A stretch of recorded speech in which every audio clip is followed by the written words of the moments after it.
We have already discussed the definition of attitude. Now we will see the structure. Attitude structure can be described in terms of three components. The first is affective component, the next is behavioral component, and the third is cognitive component. Affective component involves a person's feelings or emotions about the attitude object. For example, I am scared of spiders. Next comes behavioral or conative. It's the way the attitude we have influences on how we act or behave. For example, I will avoid spiders and scream if I see one. So that is our behavioral attitude. We have made up of our mind that I'm scared of. That is already the affective component because I have formed the element of fear in relation to spiders. And now my behavior will be to avoid the spiders, and if at all a spider comes in front of me, the most natural reaction will be I'd scream and run away. The third comes cognitive component. Cognitive component involves a person's belief or knowledge about an attitude object. So this is the particular belief that you have regarding any object. Like for example, I believe spiders are dangerous. So this belief that spiders are dangerous led to your behavioral and affective component.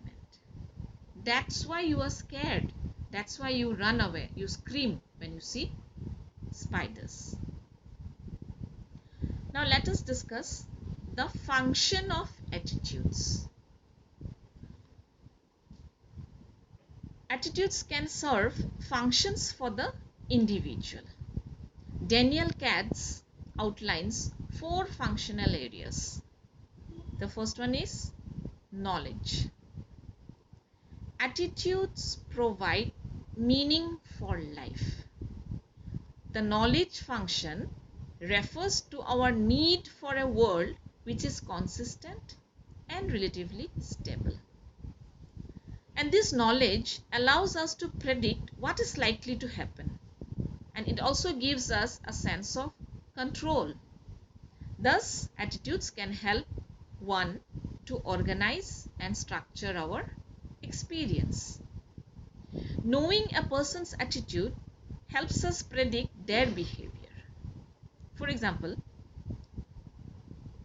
knowing that a person is religious, we can predict that the person will go to the church.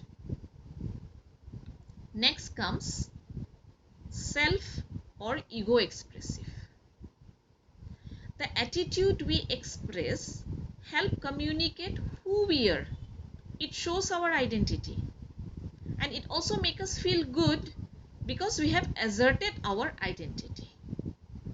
That this is my attitude towards this thing. I like this, I dislike this. Therefore, self-expression of attitudes can be non-verbal too also. Sometimes self-expression might take place with the help of a sticker, a cap, or a t-shirt slogan also. Therefore, attitudes are part of our identity and helps us to be aware through the expression of our feelings, beliefs, and values. Next, adaptive. If a person holds or expresses socially acceptable attitudes, other people will reward them with approval and social acceptance. We live in a society and we have to follow the norms of the society, the appropriate behavior that is sanctioned by the society. So if we act accordingly, we will be rewarded with approval, praise, and if not, we are likely to face criticism. And if our behavior is in tune with the society, we will achieve social acceptance. Another example I'd like to give. When people flatter their bosses or instructors or keep silent if they think an attitude is unpopular. So, you know what we will get if we flatter our bosses. Naturally, if the boss likes the way we are praising, we will get approval.